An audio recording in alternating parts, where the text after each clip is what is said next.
Welcome to the Dispatch Podcast. This is Adaam. We've been talking about the mayhem at Columbia University and otherwise as the anti-Israel protests have evolved into illegal encampments. And there's been much discussion about whether this is creating a threatening environment for Jews and certainly Israelis on campus, and what should the administrators do. So I decided to talk to Israeli-born assistant professor of management at the Columbia Business School, Shai Davidai, who has been outspoken about the growing antisemitism as he views it on American campuses, specifically the Columbia campus, ever since October 7th. Hi, Shai. Thank you for joining me. Thank you for having me. Many people probably have seen, people who have been following the events on campuses since October 7th probably have seen your face show up on... Unfortunately. Reluctantly so, yeah. On social media. But in case they haven't, I want you to tell us the story of how you became associated with what's going on right now. But start from your days in Israel. Give us a bit of context of who you are, how you got here, and how you became one of the faces of the political bustle. Yeah. Well, first of all, I would say it's not political. It's not ideological. It's about democracy. It's about civil rights. It happens to be right now at this very moment about anti-Semitism and support for terrorism. But it all boils down to, how do we want the U.S. educational system to be? Do we want it to be dogmatic? Do we want it to be indoctrinating to a certain point of view, which right now the point of view is motivated by hatred, and not just hatred towards Jews in Israel, but hatred towards America and American values? Or do we want it to be an open space where we can criticize each other, have conversation, and cultivate critical thinking, not just with the students, but with the faculty who've stopped engaging in critical thinking? I was born and raised in Israel. Other than a few years where I lived in Eastern Europe as a child, I spent all my childhood days in Israel. Went to undergrad in the Hebrew University of Jerusalem.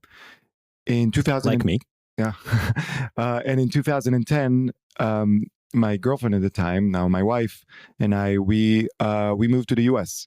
So I went to Cornell to get a PhD in social psychology, and she went to Columbia for 2 years in the program of Master of Fine Arts. She's a writer and a translator of Hebrew fiction into English. And so we've been living here for 14 years. After I graduated from Cornell, I spent a year as a postdoc at Princeton at the School of International and Public Affairs. I spent 3 years as an assistant professor of psychology at the New School for Social Research. And in 2019, I joined Columbia Business School. And politically, what were your affiliations? What was the extent to which you were involved with Israeli politics back home? So I have no affiliations. I've never had affiliations. I have values and I have views. And I've always, on the Israeli political map, my values have always aligned with the Zionistic left. So the party, when the last time I voted, which has been a long time because I've been living here, was for Meretz.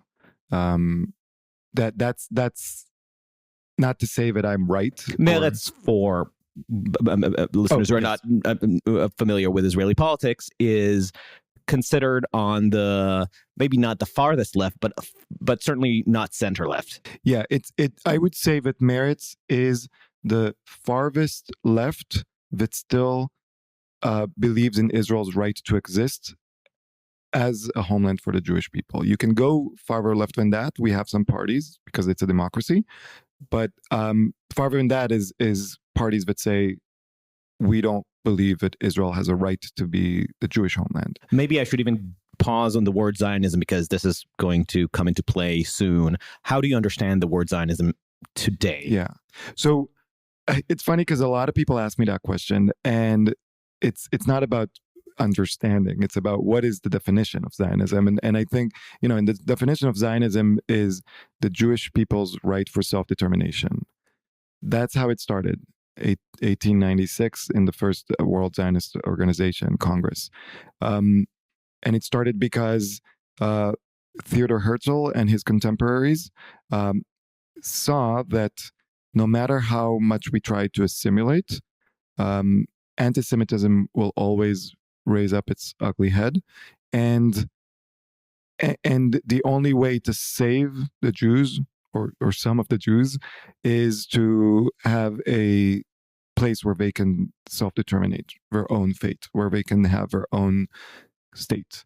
Right now, it has evolved into, it's basically the same thing, but it says Zionism is the belief that Israel still has a right to exist, right? And the right to exist is the right to defend yourself. It doesn't mean that you defend yourself at all costs necessarily. It doesn't, but it means that you have a right to defend yourself, just like any individual on the street has a right to defend themselves. It means that the need for a Jewish homeland is as critical as ever. And so to ensure that just people understand what your position was back in Israel, let's call it pre-October 7th, when you say that you were part of the Zionist left, that means usually that you'd buy into the notion of Israel as a pluralistic state, Israel as a liberal democracy with equal rights to its citizens, with no political priority based on ethnic or religious affiliation, and for some addressing of what you would have considered the Israeli occupation of territories in the West Bank and the relationship with the Palestinians. I'm making all this an assumption. I think the one thing that I would say is my views haven't changed since October 7th, because my values haven't changed. Everything you just said is right. Is what I stand for, what I believe a lot of the Zionistic liberal left stand for. Do we achieve all of that? Not yet. That's what we aspire for. So over the summer, past last summer when I was in Israel, I was very, very involved in the pro-democracy rallies, because those were the rallies against the current Netanyahu government's judicial overhaul. Exactly. The Dispatch listeners, we had a conversation with Chaviv Ben-Gur about the details of that reform and how it divided Israel. And a lot of the thrust of that movement was to preserve Israel's liberal democratic values against what was seen as a power grab from the political far right. Right. What I saw and still see as the danger of democratic backsliding. And I wanted to ensure not just Israel's continued existence as a Jewish homeland, but also continued existence as the democracy, the only democracy in the Middle East. So I was involved in all those protests. On the eve when the first law of the judicial reform passed in the Knesset, the parliament, I was part of the big protests, in Tel Aviv. I got punched in the face by an undercover cop for protesting. And the next day I was back there fighting again for democracy. So your first claim to fame in the at least in the political world was the guy getting punched in the face in the middle of an anti-government protest in Israel. Well, I would say my first claim to fame was when in the junior year of high school or senior year of high school, I got the President's Award for volunteering, because I used to be like a youth volunteer in whatever, in the area where I grew up in Kiryat Ono. But yeah, this was the first time where I took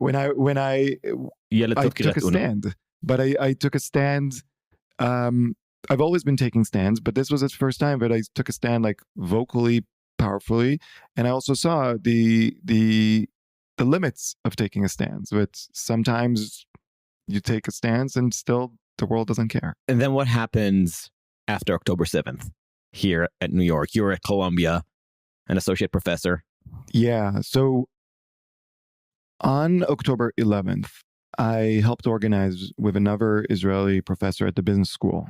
I teach. Sorry, I should start by saying that I'm at Columbia Business School, and on October 11th, I organized with another Israeli professor at the business school for lack of better words, a grieving session for the Jewish and Israeli students, our MBAs, and we just sat there and talked about our feelings, talked about, some people about family that was butchered, for lack of better words, family members that have been kidnapped. People were shocked. People were crying. It was the first time that I ever cried in front of my students, and at some point, one of the students showed me a letter, and it was a letter penned by the organization called Students for Justice in Palestine. I've come to call them Students for Jihad in Palestine because there's nothing just about them.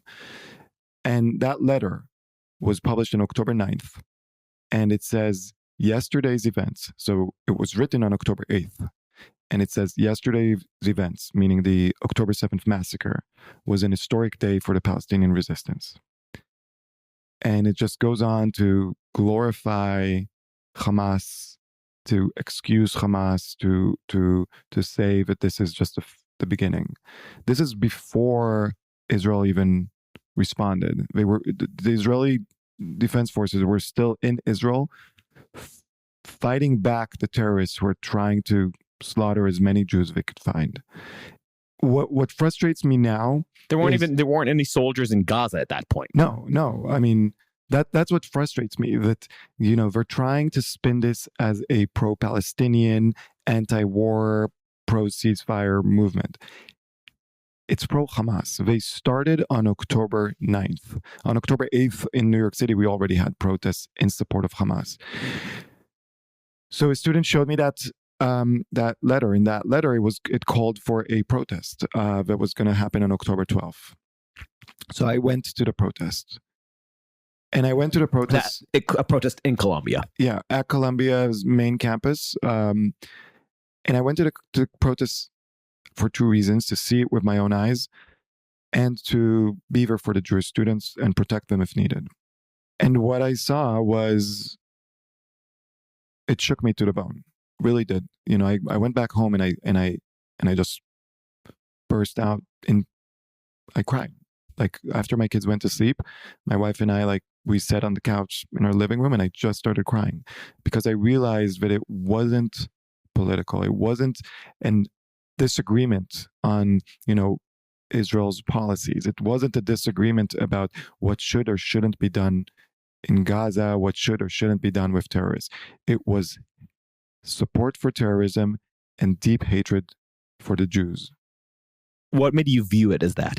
I was standing there seeing a mob of 800, 900 protesters chanting all the chants that we've become accustomed to by now, normalized by now.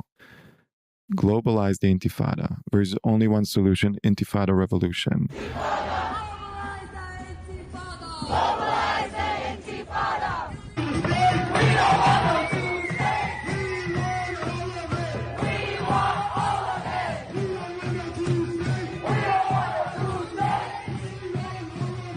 We don't want two states. We want all of 48.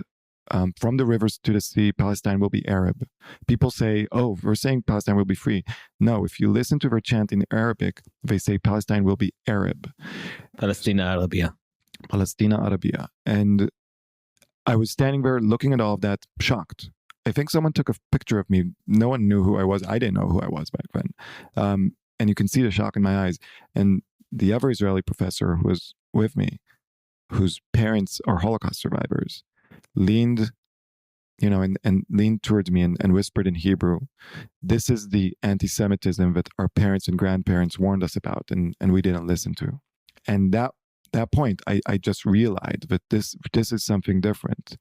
It's the same thing when I started seeing people tearing down posters of the hostages, which I had actually a small part in creating.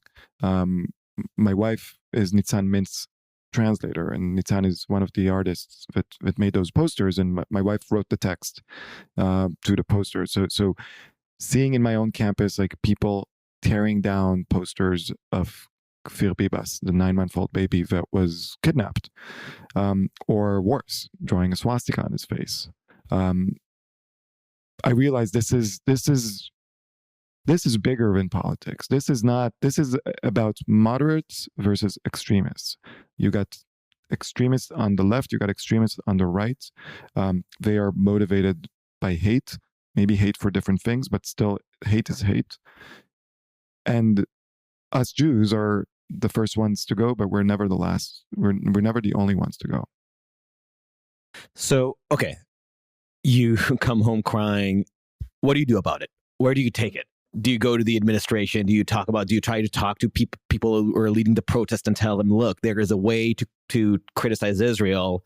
There's a way to talk about what reasonable response may or may not be, which, again, it's funny to even say that because the response didn't even start yet at that point. But theoretically, there's a way to talk about this that isn't from the river to the sea. Maybe take out the phrase intifada. Maybe you can do without phrases that, even if you want to tell yourself that intifada just means the abstraction of resistance and doesn't carry any violent valence, maybe just acknowledge that for people who have lived through the second intifada and may have had people slaughtered back in the early 2000s, like I'm sure both of us can think of examples that affected our immediate life.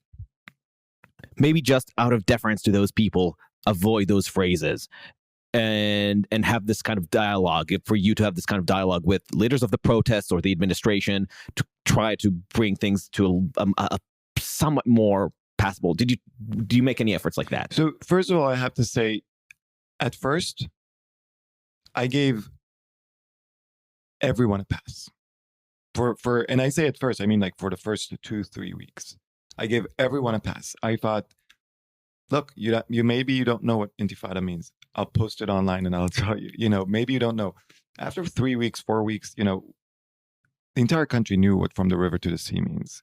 You don't get a pass once you keep shouting it. But I mean, to just be, I feel obligated to play devil's advocate here because we're both, it's, I don't think anybody mistakes it at this point, but we're both Israeli. We're both wearing our little $12 Amazon Magen David that we bought immediately after October 8th, and but if you put yourself in the minds of the majority of protesters, you can imagine a version where a person who may not have heard the phrase from the river to the sea or intifada until October 9th and suddenly is being told by their immediate allies that, no, trust us, bro, it's good. And told by the other side, the opponents, what they see as the fascistic right, that no, you're using bigoted language, we should shut it down. And for them, it comes across as you're just trying to shut me up. I don't trust you. I don't know what intifada means, but I don't trust your interpretation of it. I completely understand that argument, but I want to take you back a few years to 2020. When the phrase Black Lives Matter became, a common household phrase. And people started saying all lives matter. And the first time I heard that phrase, I didn't understand, like, what's the problem with the phrase? All lives do matter. But then the very first moment that I read somewhere or someone explained to me, I don't even remember how, but the very first moment that I realized that what African Americans hear when you say all lives matter is Black lives don't matter. Not only did I stop, thinking what I thought about the phrase all lives matter, I started calling out other people for using this phrase because it's offensive and it's dangerous to African Americans. That's their experience of it. And I'm not going to deny or erase their experience. It shouldn't be different for any other group. And it doesn't matter if I happen to be Jewish. But if I were gay, if I was trans, if I were Muslim, if I was, you know, an immigrant, I am an immigrant. If I'm as an immigrant from Latin America, it shouldn't matter. If a group tells you, and it tells you consistently, this is our experience, and you keep subjecting them to that experience, then it doesn't matter what your intentions are. And your intentions, like I believe most people started off with good intentions. By now they're brainwashed, but they started off with good intentions, and their lack of care in the best scenario, or their hatred towards the Jews in the worst scenario, made them keep going. So what happens? So what do you do? What do you do with this? So on October 12th, I wrote my first real thing on social media. Just to paint... Just direct the mic a little. Yeah, just to paint the picture. Up until everything started, I had about like 900 followers on Twitter. The last I checked, I have about 78,000.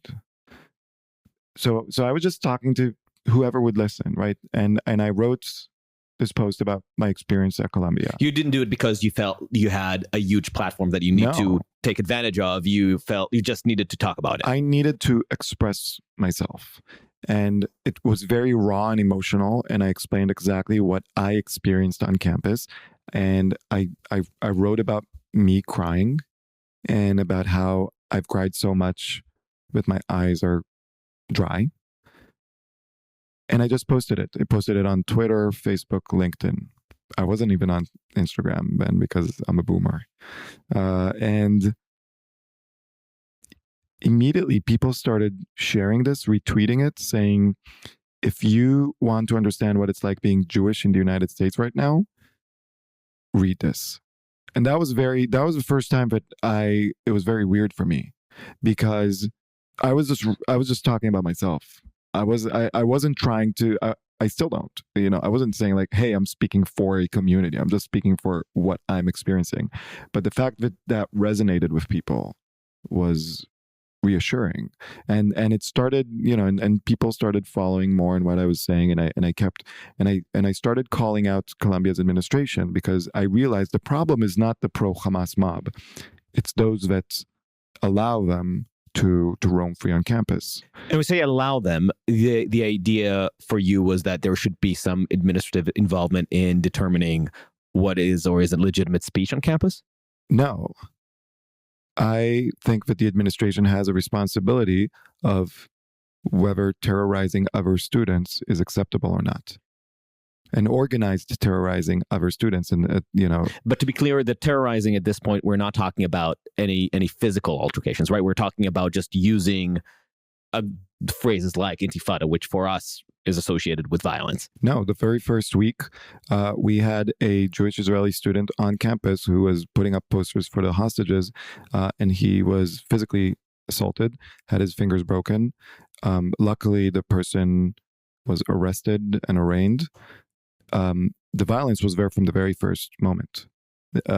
Anyone who tries to paint this otherwise is peddling a different story, or trying to push something. But the facts are there, and it's not just. And again, it's not just about the freedom of speech to say whatever they want. They can say whatever they want, or at least within some boundaries. But these were organizations that are getting money from the university. They're getting a platform from the university. The university is not just saying you can say whatever you want, but they're saying, hey, at 11 to 1 p.m., we'll give you a stage and a microphone, and we'll give you some money to say it. That's very different from freedom of speech. It's the same as when Columbia invited Ahmadinejad to speak on campus. The only place in the United States that Ahmadinejad could be when he visited the previous president of Iran, the supreme leader of Iran, I guess. The only place he could have been legally, other than the UN and his hotel, was Columbia University. They didn't have to invite him. They rolled out the red carpet for him. That is not freedom of speech. That is taking a stance. I can come up with arguments of why you might. I remember that discussion about whether Ahmadinejad should or shouldn't be I had to use this hackneyed phrase, platformed at Columbia, but we can put that aside for now. The problem of vitriolic protests is something that is always difficult for an administration to really deal with without creating more vitriol in response, right? I disagree. I think that if this was the KKK, if this was the Proud Boys, if this was some crazy organization that, the West Baptist Church that hates homosexuals, we would have seen very different. The last 6 months would have played out very, very differently. The university knows how to deal with hate speech. It knows how to deal with student groups that terrorize other student groups. It knows how to deal. And you know how we know, because that's what they've done in the past. A few years ago, the chair of the psychiatry department at Columbia, a medical school, posted something on his own social media, posted a racist remark, that I find abhorrent, really abhorrent racist remark. Within days or weeks, this person no longer was the chair of the psychiatry department. When Columbia wants to deal with hate, it knows how. When it doesn't, this is what we see now. And it doesn't because it focuses on one specific group. And we know what that group is now. It's the Jews.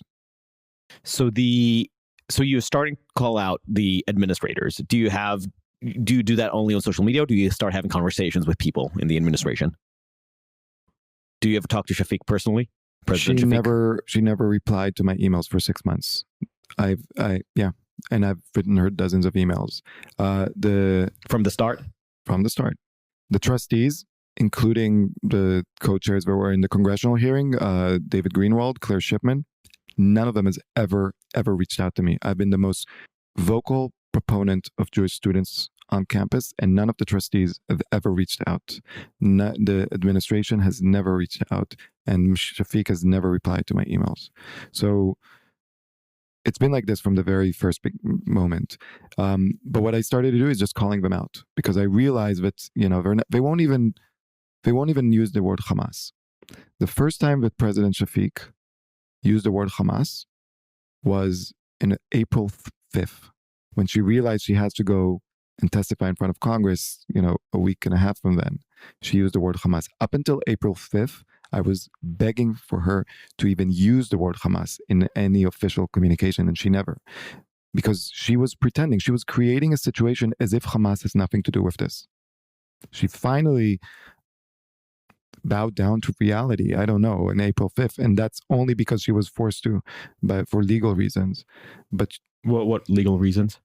When you go in front of Congress, and you're gonna pretend that you care about the Jewish students, the least you can do is heed reality and say that yes, Hamas is part of this. But before we even get to her congressional hearing, can you tell me about the back and forth? Because there was a moment when the university, I don't remember if they banned or suspended the Student Justice for Palestine. Yeah. So there was a response. So I'll tell you a story, and probably it's the first time I'm telling this on record. A week before that. Can you tell us why that was happening? Yeah. Also? Sorry. So on October 17th or 18th, now my timeline is a bit crazy. October 17th, I spoke up. I in front of a group of 35 people on campus, calling out the administration at Columbia, but also in other universities, for supporting pro-terror student organizations. These organizations that say that rape is a necessary act of resistance, that it's a means to an end. And I spoke up and I shouted, I cried my heart out, saying rape is never okay. And I said, it doesn't matter if you're Jewish or Christian or Muslim or Hindu or Buddhist or an atheist like myself, rape is never okay. That video went viral. 15, 20 million people saw this by now. And all of a sudden, people started listening. People started paying attention. At first, it was just the Jews. but more and more non-Jews, also just concerned Americans and concerned Europeans and concerned South Americans and concerned Australians started paying attention. And I just kept calling out the university. One, for not using the word Hamas at all. They started this website called Time to Condemn. It took them 6 months. And two, for allowing these student organizations to celebrate Hamas. The only time that I had an official meeting with an administrator was late October. I met with Senior Vice President Jerry Rosberg. I asked him if the president would come. He said that she has other concerns or something like that. And we actually met 3 blocks up from here. We got coffee at a coffee shop. He said that he doesn't want to be at a coffee shop because he's afraid we'll start shouting at each other. I said, I'm not planning to shout on you. I'm not planning to raise my voice, but we hung out in the park and we talked for 3 hours. During those 3 hours, I asked him what would happen if students wanted to organize a demonstration in support of Al-Qaeda, calling for 9/11 to happen again and again and again because it's a justified form of resistance. I asked him, Jerry, are they allowed to do so? And he said, yes, we will let them do so. And I was shocked. And then I asked, Jerry, are you willing to go on record? And he said, no. I wasn't shocked back then when he said that, because of course, what any decent human being would go on record. But that's the mentality they brought in. And I just spoke with him for 3 hours, telling him the concerns of the Jewish students. I explained what Intifada is. I explained what it's like being Israeli on campus at that very moment. And this is early mid-October. A week or two later, he finally suspends the pro-Hamas student organizations mid-November. Did something prompt that? Yes. It was on a Wednesday, they made an unauthorized protest. This has been their modus operandi for 6 months now. They had an unauthorized protest on Wednesday. They got a slap on the wrist from the administration saying don't do this again. So on Thursday, they had another one, a bigger one, an unauthorized protest. And the university was please don't do this again. And then finally on Friday, they came out with a suspension, but they never enforced that suspension. So since mid-November, the Students for Jihad in Palestine, I call them Students for Jihad in Palestine, students, because they're not justice. Students for Justice in Palestine have been operating on campus with complete impunity despite being suspended. They are the ones that are organizing the illegal encampment now, that are negotiating with the administration so the National Guard doesn't come in. There's 2 sets of rules in the university. There's a set of rules for everyone, and then there's another set of rules for the pro-Hamas mob. This is why the university is facing a federal investigation. This is why the university is facing 2 lawsuits, and there are lawsuits about civil rights. They're not lawsuits about small things. It's a civil rights lawsuits because the university is engaging in selective enforcement. And so I just want to keep track the timeline. So they get the suspension, and there was a story that you wanted to say after the suspension happened. There's so many stories I can tell you. I mean, it just ever since October 12th, it's just been a continuous lowering of the bar, right? We always think okay, now it's the worst. And I say we, it's myself and the many other Jewish and Israeli faculty, students, and staff that are working behind the scenes, documenting everything, petitioning the university, writing op-eds, fighting this for 6 months. And at every point we said okay, now it's the worst.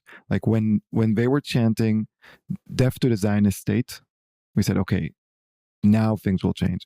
When they started celebrating the Houthis, the terrorist organization from Yemen that's backed by Iran and shooting missiles on U.S. ships and has executed homosexuals just for being homosexuals and has institutionalized slavery and where women cannot leave the house without a male chaperone, when they started supporting them and saying Yemen, Yemen make us proud. turn another ship around. I was like, okay, this is it. Like now the world will wake up. Now the administration will realize I was wrong. Then they had an event called Resistance 101, where they brought in. And all this is during the period where they were supposedly suspended? Yes.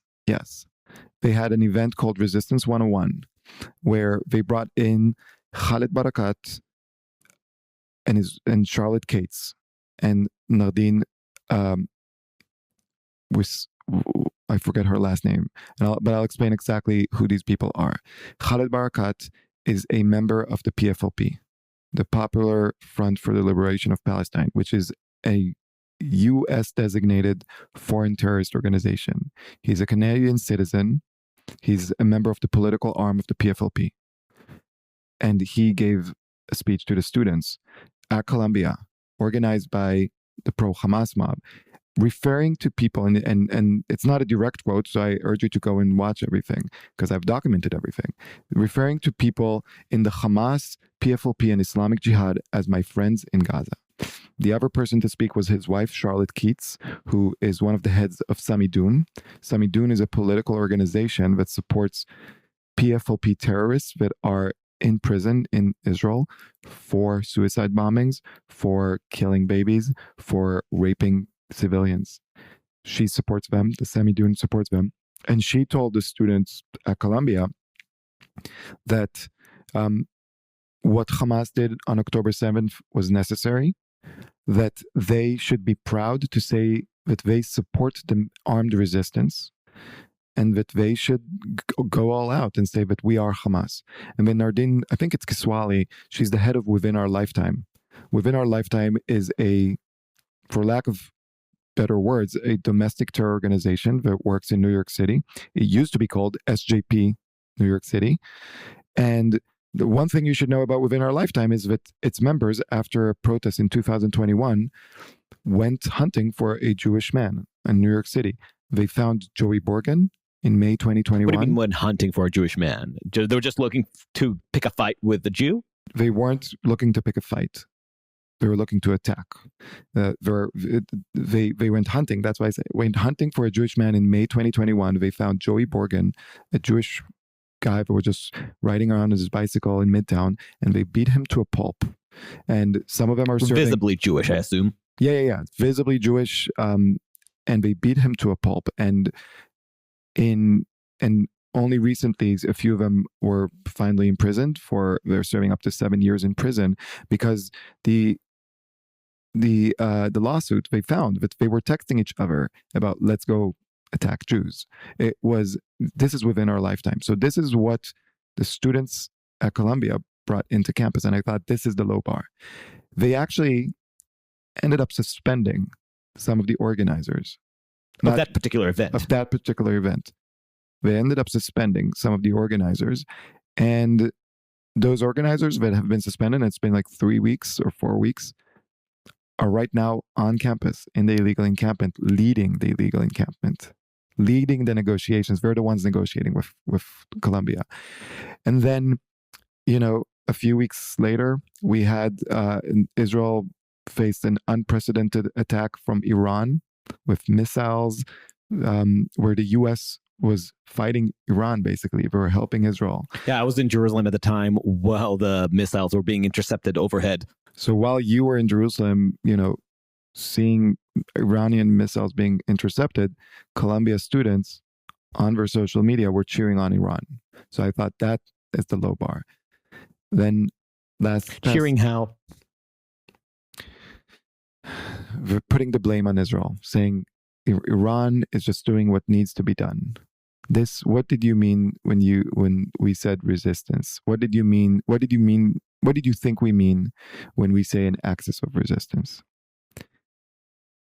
And then this past Saturday, and when the illegal encampment that's happening now, I think it's day 8. This past Saturday, things just erupted on campus, like things that we have been seeing for 6 months and documenting, just like they're doing it now openly. A protester was holding a sign saying, Al-Qassam Brigades, your next target, with an arrow pointing at Jewish American students, not Jewish Israeli students, Jewish American students. Al-Qassam Brigades is the Hamas military wing. We're basically saying, Hamas take down these students. They've crossed the line from supporting Hamas to actually telling Hamas who to target. They are part, ideologically, they are part of Hamas. And we heard all the chants again, like they have signs on Columbia's campus now referring to Hamas's rockets in the first person plural as our rockets.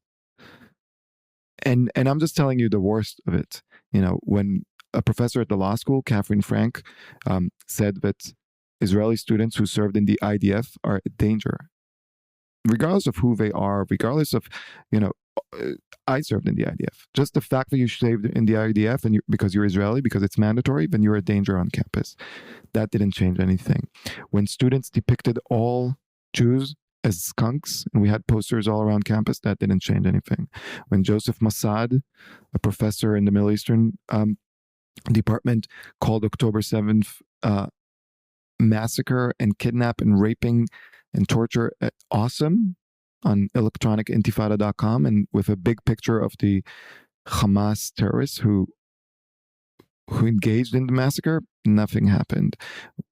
I can keep going. Dr. Muhammad Abdu, a visiting professor that was hired in January after the massacre, and has said multiple times that he not supports Hamas and Hezbollah.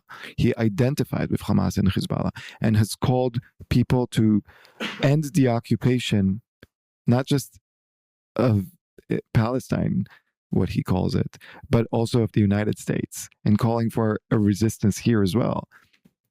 I thought, this is it. Like, people will wake up and understand, but nothing happens.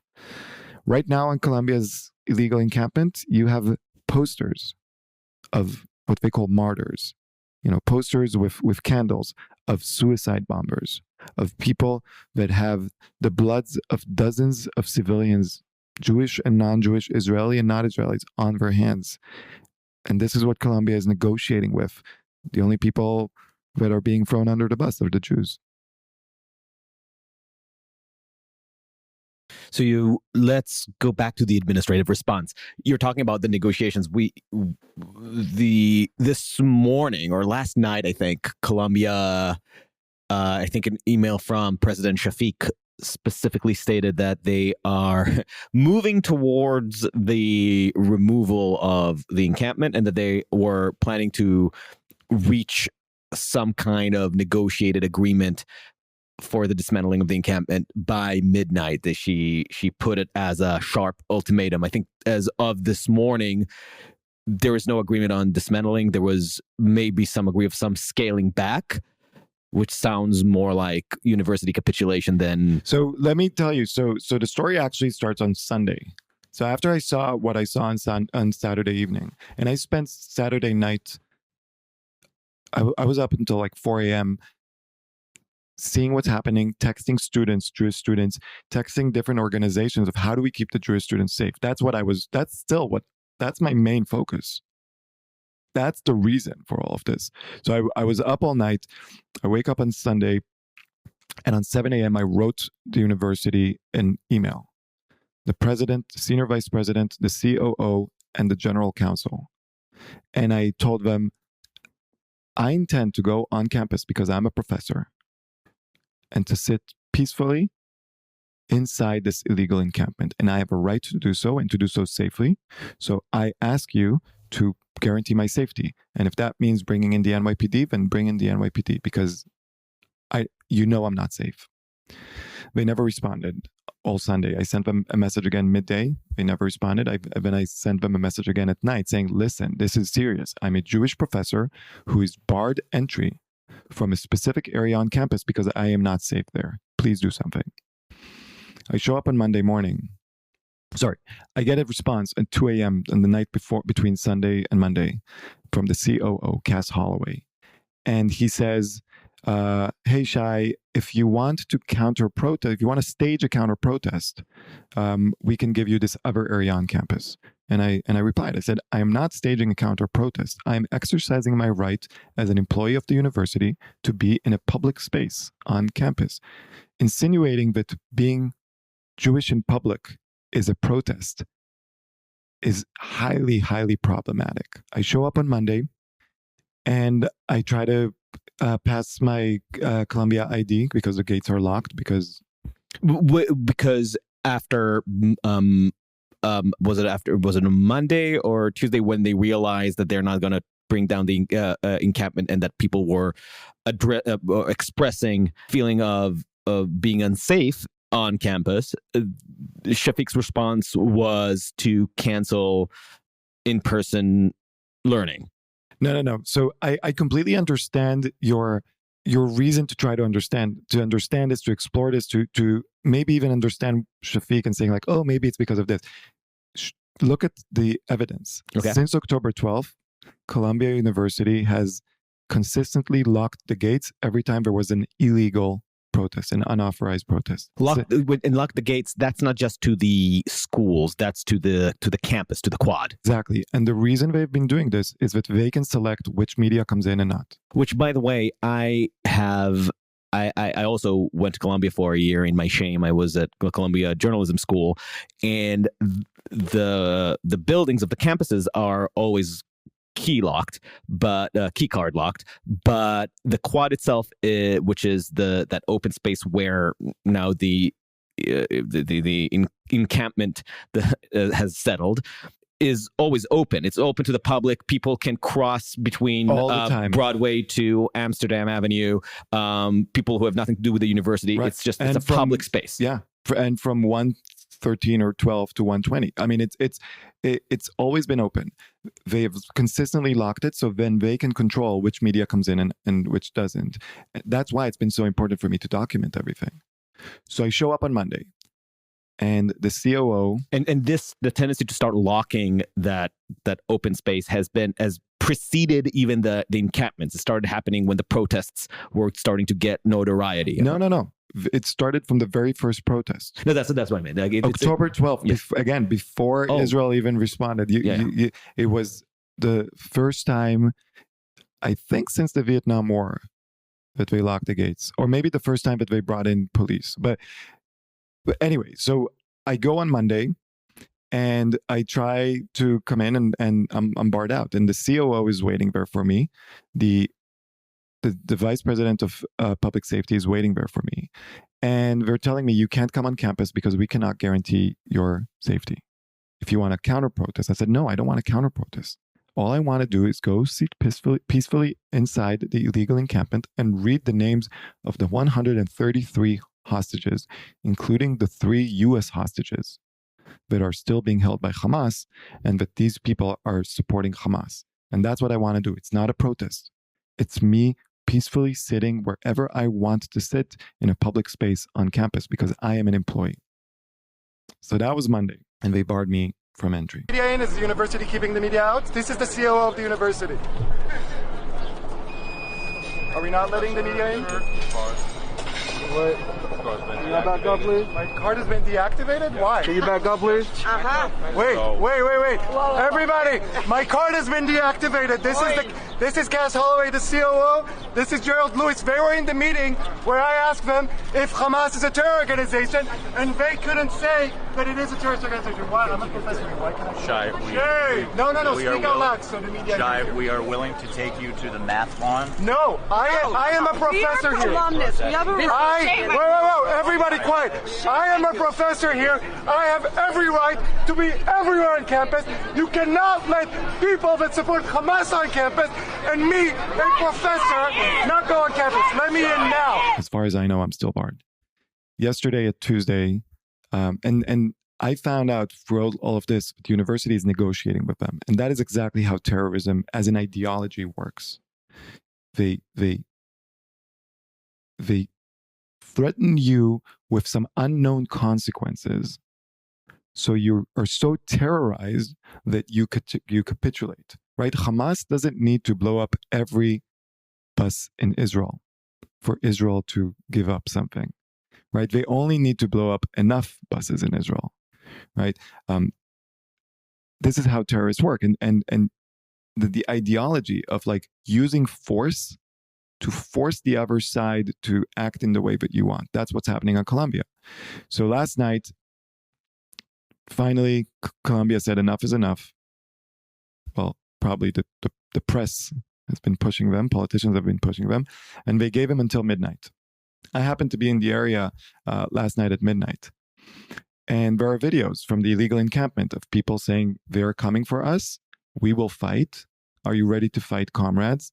I started seeing students running towards campus to help their quote unquote comrades in fighting the police. There was a standoff. And then the university decided we'll give them until 8 a.m. to keep negotiating. And at 8 a.m., the university said, we have reached an interim agreement. We've basically capitulated to their demands. They will stay there. They will remove some of the tents.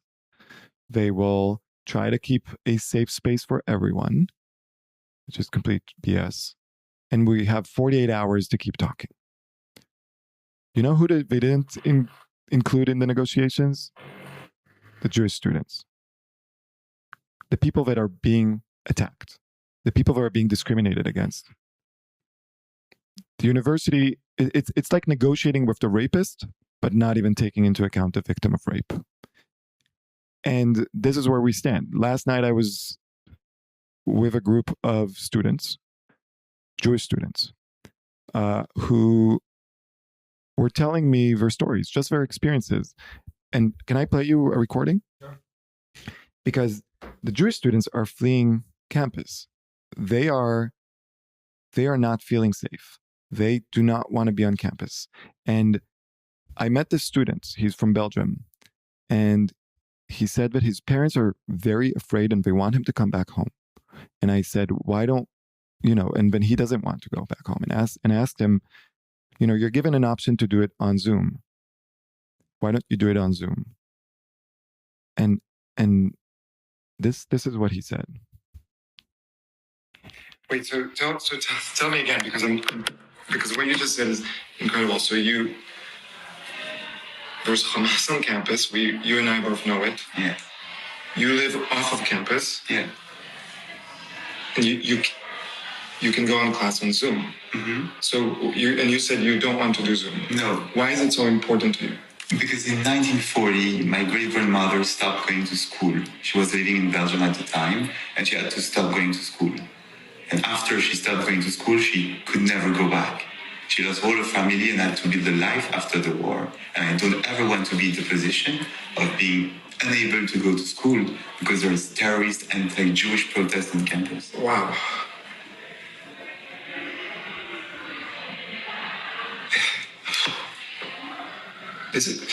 Honestly, I don't know the answer. No, let me stop recording. So I ended up telling the student after a conversation that he should go back to Belgium. It was horrible for me to say it, but he has a responsibility for his parents and his family to be safe. The university has made it clear that they cannot protect the Jewish students. The university is barring NYPD from entering campus and actually protecting the Jewish students. I can't protect each and every one of them. And he's going back to Belgium. It's history. It's just history repeating itself. And again, with the Jews as being the scapegoats. So I want to have to drill into this question about the risk to Jewishness and trying to deal with risk assessment, because I think for both of us it's very emotional and very personal, which also makes it very difficult for me to critically evaluate how much of this is a pathetic mob of students that is being indulged by a spineless university, and how much of this is something that I should take more seriously and more with more dread.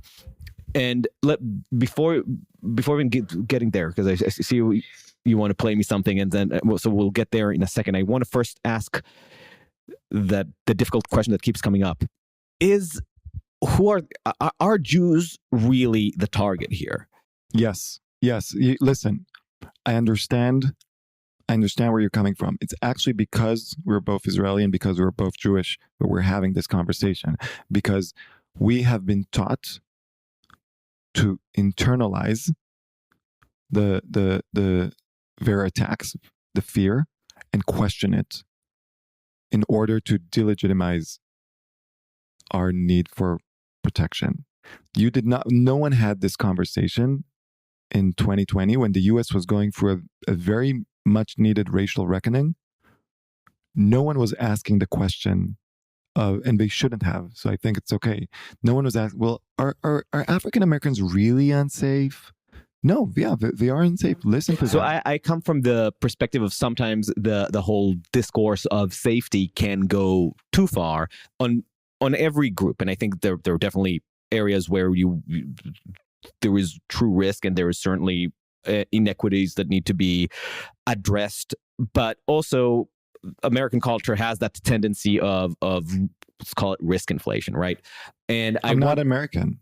I'm not American. Right. No, Yeah. exactly. I'm Israeli. And exactly. yeah. That's why we're having this kind of conversation. But for instance, the question about Jewishness, the protesters will say, look, we have Jewish Voices for Peace. We have people who identify as Jewish, from a Jewish heritage, from a Jewish family, or even Jewish in practice, who are also anti-Zionist and are part of our front. So we're clearly not anti-Semitic. We're clearly not targeting Jews. That's what but the Nazis had the same thing. There were organizations, Jews for Hitler. All you have to do is Google it. There were Jews for Hitler before they realized what was happening, and then they realized it was too late. And the Nazis were using exactly those organizations to say that, look, we're okay, we're kosher. But let me ask you this. Yeah. Let me ask you this. If we go now on campus, I can't go in. You're media. We can try to get you in. Are you willing to go stand with your Magen David and your kippah, yarmulke, and maybe, God forbid, an Israeli flag because you are Israeli, right? So inside the illegal encampment, will you be willing to do so? So I will I will be afraid for my safety if I present Israeli, right? If I have an Israeli flag, I would be actually scared for myself, and I think this is part of the interesting line here. If you come in as a Jew, right, just like all of my students wearing a yarmulke or and a tzitzit and your big Star of David, will you go inside the illegal encampment? That's the question. It's and I get it. I get it. We have been taught to be gaslit, but the fact that your answer is not a resounding, yeah, sure, right, why not? Because if I ask you, are you willing to come with me to, Central Park, Riverside Park with a yarmulke? Will you feel safe? Yeah. You'll be like, yeah, of course. Are you willing to come with me at any university in Israel? Will you feel safe? Yeah. Will you be going with me? And she's like, no. Yeah. The terrifying thing, and I think this is the point, is that my brain thinks, well, if I would try to get in and avoid physical harm, my instinct would be, well, have something that telegraphs that I am part of their political perspective. That's something that will say, do you know what that's called? Justice for Palestine. You know what that's called? Terror. That the only way for you to feel safe is to get on board. That's terrorism. And terrorism comes from the extreme right and it comes from the extreme left. But that's exactly it. I mean, and the question I just posed to you, I've been posing to many people, and I get the exact same response. And I ask non-Jews, would you be willing to put a yarmulke, a Star of David, and go stand in the middle?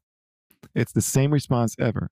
When people put themselves in the position of the Jewish students, they realize that there's an actual safety concern, not a feeling safe, not a, are you really? It's an actual issue of safety. But can I play you something else? Yeah, go ahead.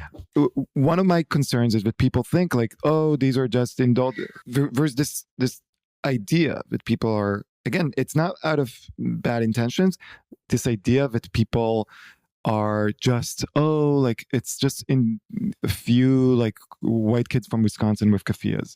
I want you to listen to, so the entire world basically has seen the video of me being barred entry from campus, standing up on a desk that was there right outside of campus and speaking to the crowd saying like, I've been barred because I'm a Jewish professor, I have a right.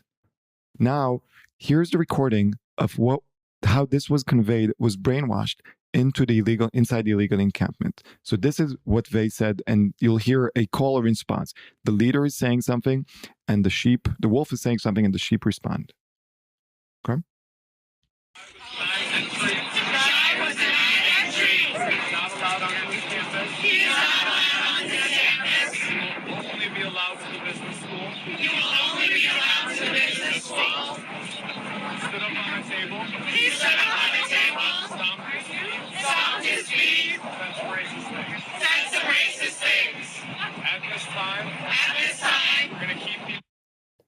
Can you repeat what they said?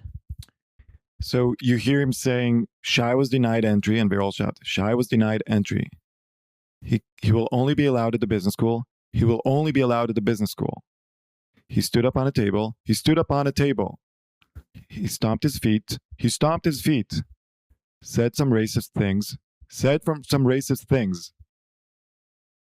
They're brainwashing them. Like, because you and I know the reality. And it's not like, don't listen to me. I've always, like, from the very first day, I said, don't listen to me. Don't take my word for it. I've posted all the videos. You've seen the videos, but that's the brainwashing. That's what makes this actually unsafe. And as long as people indulge them into saying like, oh, look, it's just protesters, it's a cult. They've organized a cult. And there's been media that's been reporting. Fox News, which I don't agree with most of her politics for various reasons. Some I do, some don't. That's democracy. They had a reporter try to speak with people in the illegal encampment, and then 4 keffiyeh-clad organizers came up to them and say, you do not speak with the protesters. We have a media team. Please turn off your camera. Why would protesters have a media team and not allow the media to speak with the actual protesters? Right, you've had other accounts of them of journalists talking about how there's a strict organizational hierarchy there, just like in cults, just like in terror cells. They have the exact same structure. There's reports of them fencing in certain people, saying them that this is for your own safety, not letting them walk freely inside the illegal encampment. It's all out there. All the videos are on my social media feed. This is very redolent of the liberated zones, quote unquote, during 2020 in Portland and Seattle. Yeah, the quote unquote liberated zones that were trying to burn down the city. And they were saying burn it all down. It wasn't, it wasn't an interpretation. Like, again, I don't want people to listen to me.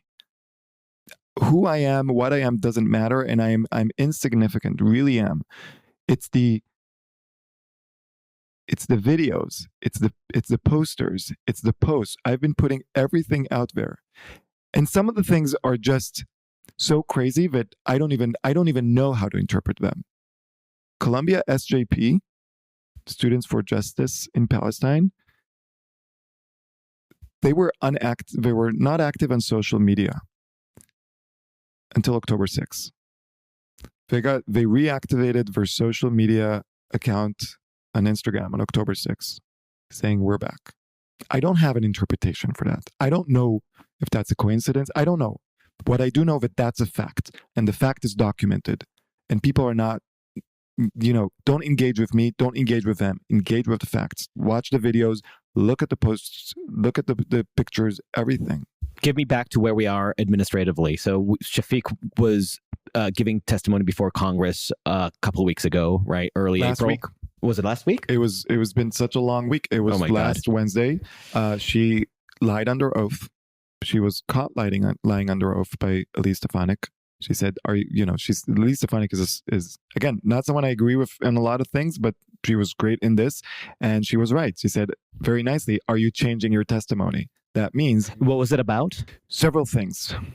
I've documented everything. So Shafiq said that Dr. Mohammed Abdu, the professor who says that he is Hamas and Hezbollah, that he's been terminated and is right now just grading students' grades, papers. And Elise Stefanik told her, well, actually, I have a picture of him right here. He's right now in the illegal encampment, indoctrinating the students. She said that Joseph Massad, the professor who said that October 7th was awesome and a great victory, she said that he's no longer chair. Elise Stefanik said, according to the website, he's still chair. Minu Shafiq said that he's under investigation. He said later that day in an interview to the Washington Post that he has no idea of what investigation she's referring to. He doesn't know of any investigation ongoing. She said that at one point she was presented with a glossary that is given to every student, incoming student in the School of Social Work. It's like an orientation, and it has basically the same indoctrination, things like Ashkenormativity. Ashkenormativity. That is turning or conflating Ashkenazi Jews, which are Jews from Eastern European descent, with the language of white supremacy, right? Exactly. It's calling Jews white supremacists. And she was asked, and Shafiq said, this is not an official Columbia, this is a student thing, and it is. It was started by students, but it was on Columbia's website, the School of Social Work, up until a few weeks before the investigation, and they scrubbed it off the website. Luckily, it's been archived because the internet remembers. So she consistently lied under oath. Another thing that's personally harmful, there's an investigation going on against me at Columbia's campus. From whom? The office By of, whom? By Columbia. The Office of Equal Opportunity and Affirmative Action is an office that is supposed to protect protected classes, which is the extremely important office. So against racism, sexism, homophobia, transphobia, everything. And it's being weaponized against me for speaking up against terrorism and anti-Semitism. And she was asked about this. In what sense? Because calling this terrorism is threatening students, is seen as threatening students. Is it Islamophobic? What are the accusations? They are accusing me for harassing students based on shared ancestry. That's the word of the letter. What does that mean? You tell me. It means that the university, because I've been consistently speaking about pro-terror organizations. I have not been speaking about specific students. And I have been outwardly outspoken about my support for Palestinian people, support for Palestinian statehood, my abhorrence with Islamophobia. So the only thing that means is that Columbia University sees my calling out as pro-terror organizations as bad, and they see pro-terrorism, support for terrorism as a protected class. Now, the reason I bring this up is because the president of Columbia was asked about me personally by name by Congressmember Ilhan Omar, who's a known anti-Semite. She has a rap record that's longer than the Haggadah. And you've been name checked. And I was name checked. And the reason I was name checked, the reason why Ilhan Omar is so involved is because her daughter is one of the organizers. Right. And when the president was asked about my investigation, she didn't know any details about Joseph Mossad. She didn't know anything about anyone else. And like this investigation she lied about. She knew a lot of details about mine, things that I didn't know about. But she interfered with my due process. She should have said, we do not discuss ongoing investigations of employees. Because that's what you do when you assume innocence and you allow everyone a fair process. What she said was complete lies. She said that I'm being investigated for harassing students. That's not it. The Office of Equal Opportunity and Affirmative Action, after my lawyers asked them to fulfill their duty and tell me what I'm being investigated for, they sent me a list. And it's all social media, my social media activism, things on Twitter, which is my free speech. And it starts with that video on October 18th, where I say that rape is never okay. So I urge everyone, go watch that video. It's 10 minutes long. Go watch that video.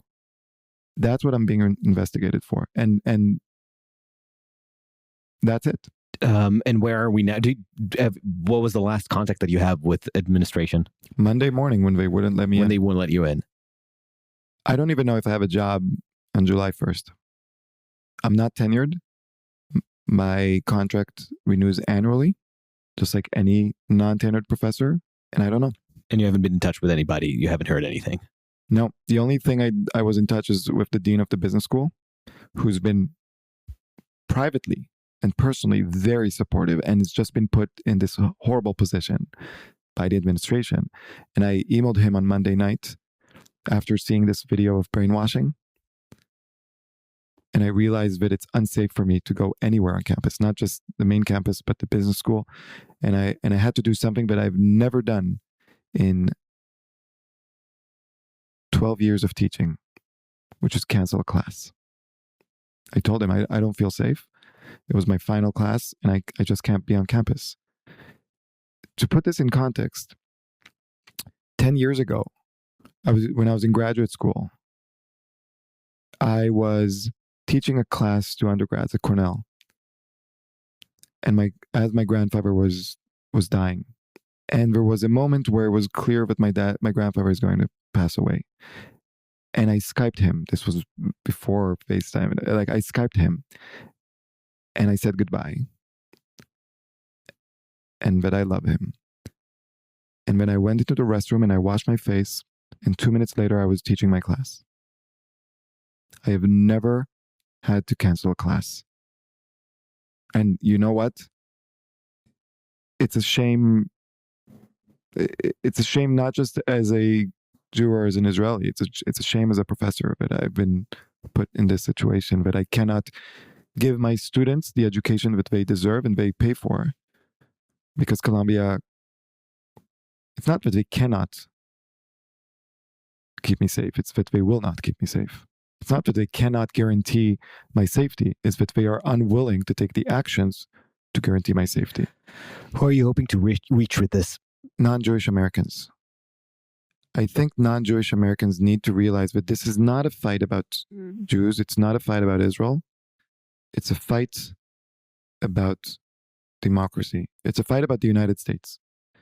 The only time you see an American flag in their protests is when it's being burnt down. Now, that's freedom of speech. You can, it's one of those things that it's hard to understand and grapple with, but you can burn the American flag. It's your freedom of speech, but it also shows your character and it also shows your intention. They chant down with the USA. They are cheering on Hamas, and I'm going to mention this again. They're cheering on Hamas to keep holding the 3 US citizens that are currently in Gaza. The most basic thing in the Declaration of Independence is that Americans, all people, have an inalienable right to life, liberty, and the pursuit of happiness. And right now you have Columbia students and faculty who are cheering on the Hamas and the Islamic Jihad, who are denying US citizens their inalienable rights to life, liberty, and the pursuit of happiness. And so I'm hoping that Americans will understand this will not end with Columbia. It's coming to all campuses, and it will not end with the Jews. It never ends with the Jews. All you need to do to understand what's going on is open a history book and read the history of Germany from 1923 to 1939, how the population was prepared to do what they did. Are there any, have you seen any of the campuses that, I know we're coming on time, but I just want to know, do you know of any campuses that have done a good job in dealing with this problem? Because it's not just a Columbia problem. Do you know anybody else? Because this is not just a Columbia problem. We've seen similar incidents in Yale, and NYU, and Harvard, and Berkeley, and Stanford, and University of Michigan, all over the place. Right. Is anybody doing a good job? No one is doing a good job. Some are doing a horrible job, and some are doing a better job. There's, and I'm not counting the universities that are predominantly tailored towards Jews. Yes, Yeshiva University, Touro College, Brandeis. They're doing a great job, But that's like saying Jews are safe in the ghetto. Yeah, like if you put it in you ghetto-size us, then we'll be safe. Nowhere else. I mean, some places are doing a better job. There are universities where there are no Jewish students and no Jewish faculty and no Jewish staff, and so everyone feels safe. There's a saying, no Jews, no problem. I wish I had a different answer. I really wish I had a different answer, and I wish some universities now might wake up before it's too late. Do you think there's in terms of the broader public, do you think there is, what's your, if you could put your finger on the pulse of the American public, do you think there's a silent majority that is troubled, disgusted, outraged as we are by what's going on? Or do you think people don't care? Or even worse, do you think people are okay with this? I think most people don't know because they don't get it firsthand. They get it mediated by like the New York Times, who has been consistently downplaying it and playing both sides from the very first moment. Sharon Otterman has been covering this, and I've stopped giving interviews to the New York Times. On 2016, when Trump started attacking the New York Times, I subscribed to the New York Times. And I said, I regardless of what I think of him, I need to help the free press. In 2024, I canceled that subscription because seeing firsthand how Sharon Otterman and the New York Times are downplaying this. Now, it's a risk because they are painting everything I just told you. They are painting that as like, no, it's just peaceful. It's just pro-Palestine. It's not pro-Hamas. And that's how the American public is getting this. Same thing with 60 Minutes. When I was on 60 Minutes, they played both sidism. Go back to what the 60 Minutes episode from early December. They have me and one of the pro-Hamas organizers. And we're like, oh, look, it's a story with two sides. What they failed to mention is that this guy was also part of the Second Intifada. He's gone on record saying that he was one of the, when he was a youth, he would throw rocks, at the IDF. Like, so they've been playing both sides. So I don't blame most Americans for not knowing because they've been duped. That's why I'm saying, like, and don't believe me. Everything is on my social media. It's at Shai Davidai and on Twitter, and just go and see with your own eyes and then make your decision. But I think most Americans that are aware are very, very worried and are very concerned because they know what's up. And this is not a story about left or right. I think the US has it all wrong. This isn't about Republican or Democrat, liberal, conservative. This is about moderates versus extremes.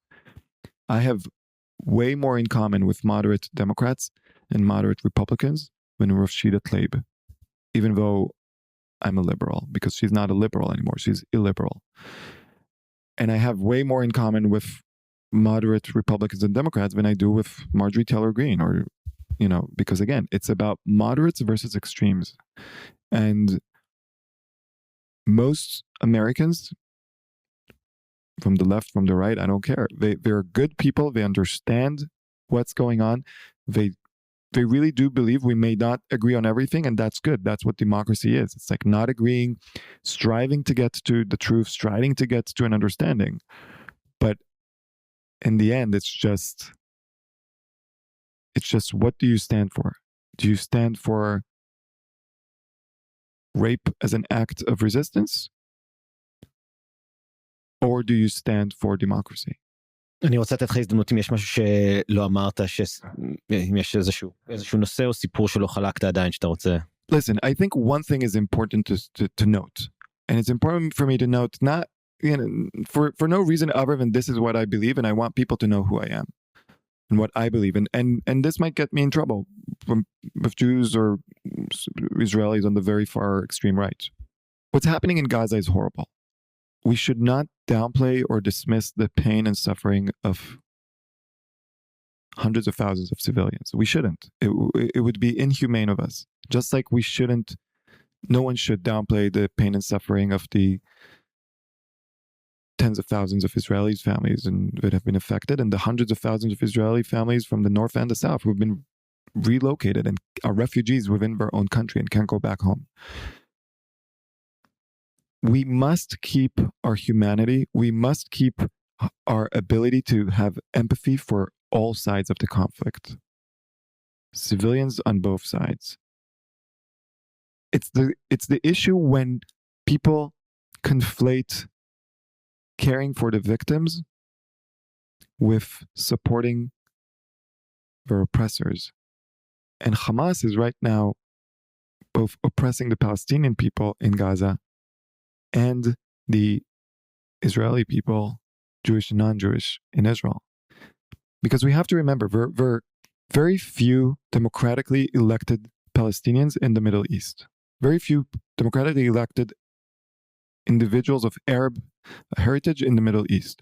And all of them live in Israel and serve in the Israeli parliament and have served in the Israeli government. Everywhere else, those are not democracies. And we know it. Like, if that, again, don't listen to me. Go read about this. And Mansour Abbas, one of the only democratically elected Palestinian individual in the Middle East who lives in Israel, served as a member of government up until a few years ago, has said Hamas does not speak for Palestinian people. Hamas does not speak for Muslim people. What Hamas did is horrific and is not who we are. And Mansour Abbas, for people who don't know, is not what you would consider necessarily a moderate. He is not at all. Is a very religious Islamist part. Like, he represents a very religious Islamist faction, but within the constraints of the Israeli democracy. Within constraints of any democracy. Right. I think he has his beliefs that I disagree with and strongly disagree with, but he's a good person who believes in humanity and life. And he believes in democracy. And the problem is that the media, by painting what's happening as pro-Palestinian versus pro-Hamas, is doing a disservice to the Palestinian people who are standing up against Hamas. And it's also making it hard for people like me and others like me to create a third way.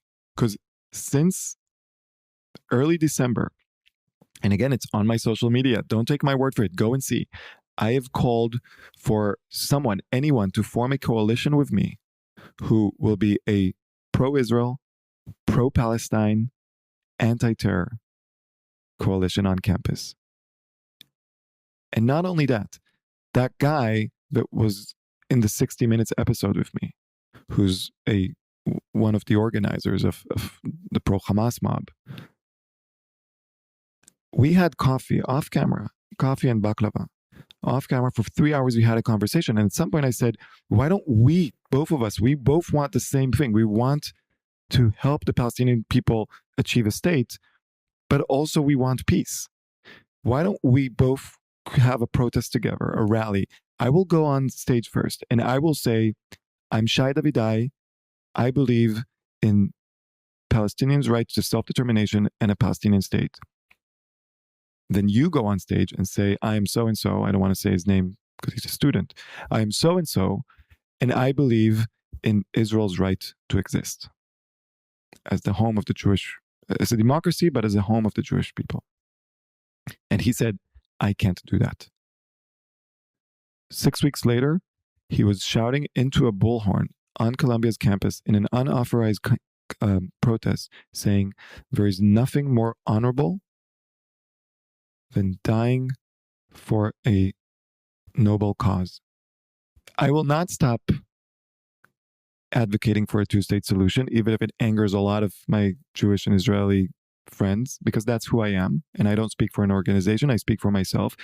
I will not stop feeling deep empathy for what's happening on Columbia's campus, obviously, but in Gaza, more important. At the same time, I will not let them remove the option of coexistence from the table and saying it's either Hamas or nothing. There must be another way, and that's why I've been urging the media, stop calling these pro-Palestinian protests, because by doing so, you're saying the only way to support Palestine is through armed resistance. And if that's the case, then I think we have a much bigger issue at hand. We've reached our time. I just want to see. I remember you. I don't remember if you ended up saying that. I remember there was something you said that you didn't have a chance to talk to the media before about a story that you wanted to share earlier. That's what I thought. That's what I thought. Just want to make sure that you got it. Is anything else that you look, the fact we haven't touched on? Honestly, we haven't touched on a lot of things. The past 6 months have been a lot, and that's why I know so everything exploded for me personally in the past 48 hours, 72 hours. And I've been fielding a lot of calls and messages from journalists and podcasters and everything. And I can't deal with all of it. And I tell them, like, go look at the thread. This is not the Shai Davidai story. This is not the Shai Davidai show. This is the story of the Jewish students, Jewish faculty, Jewish staff at Columbia. Go look at the videos and you tell the story. I think what's valuable in talking to you, and this is I guess just your last chance to rack your brain if there's anything else you want to share, is that you have the perspective from inside the faculty. So you get to see how things have gone, not in the camera facing. Like we have seen a lot of the footage from the ground from phone cameras, but we don't know what the conversations are like inside the campus. Well, unfortunately, because Columbia is barring me from campus and trying to silence me and fire me for this sham investigation, you may not know, because I've been the only one speaking up. And Columbia knows it. So Columbia is trying to remove that voice. So hopefully we could do this again, right? 6 months. But even in the past 6 months, in the conversations that you've had internally, is there something else that we don't know that was going on? People that have been coming to you privately, or either threateningly or in support. They are. There's a lot. I really urge people, first, go over my threads from on Twitter from the last 6 months, but also follow this account called Documenting Jew Hatred on Campus. It's an archive that students, faculty, postdocs, and some volunteers at Columbia just created, and it has everything, and it's open to the public of everything, and it's organized by date, by incident. Everything has been reported to the university, so the university is known on real time. We've been reporting it. I'm a professor. Educate yourself. Do your homework. And if you do your homework and educate yourself and still disagree with me, that's good. That's important to have disagreement. But come into the conversation after you do your homework. And education is the most important thing. Right. If you think of anything else that you want to share, or anything that happened, like, again, any internal conversations on campus that can shed light to what's the psychology among faculty, that's something that we're trying to understand. So I can tell you this. This is something that, I've always been obsessed with the history of Nazi Germany leading up to 1939. Because we all know Auschwitz, we all know the final solution, the Wannsee Convention, we all know those things. But people, life doesn't start in Auschwitz. What set the ground for it? And I've always been obsessed by it. And now I know. The University of Berlin was active, even while Jews were barred from it. The University of Munich, the University of Frankfurt, the University of Heidelberg, they were all active, just Judenfrei, free of Jews. Who do you think the professors were there? Good people, just like my colleagues, good people. People that I've had lunches, dinners with, that I've had drinks with, that I've played with their kids, they've played with my kids. Good people that are looking the other way.